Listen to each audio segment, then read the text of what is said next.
আচ্ছা, এখন আপনার দোকানের ডেমো অ্যাকাউন্টে প্র্যাকটিস কাজটা একসাথে করি। লাইভ দোকানের তথ্য না দিয়ে আগে প্র্যাকটিস করতে চান? মানে এখানে আমরা ডেমো ডেটা দিয়ে পস, পণ্য, রিপোর্ট আর সেটিংস দেখে নেওয়া। আমি এক একটা জায়গা দেখাচ্ছি, আপনি স্ক্রিনের সাথে নিজের দোকানের বাস্তব তথ্য মিলিয়ে যাবেন। এটাই লগইন ফর্ম। নিজের দোকানের বাস্তব ড্যাশবোর্ডে ঢুকতে ইমেল আর পাসওয়ার্ড লাগবে, তাই এখানে ভুল হলে সিস্টেম আপনাকে ভেতরে নিতে পারবে না। এখানে ইমেল ঠিকানা দিন। পরের বার লগইন করার সময় এই ইমেল লাগবে, তাই এমন ইমেল ব্যবহার করুন যেটা মালিক বা ম্যানেজার নিয়মিত দেখতে পারেন। এখন পাসওয়ার্ড 2 জায়গায় একইভাবে দিন।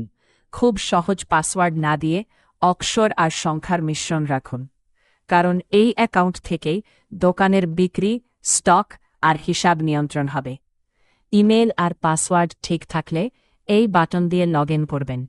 যদি না ঢুকে, আগে বানান, বড় হাতের অক্ষর আর পাসওয়ার্ড আবার মিলিয়ে নিন। এই কাজটার শেষে আপনার সবচেয়ে দরকারি অভ্যাস হল ডেমোকে শুধু শেখার জায়গা ধরে রিয়েল ডেটা নিজের অ্যাকাউন্টে রাখা।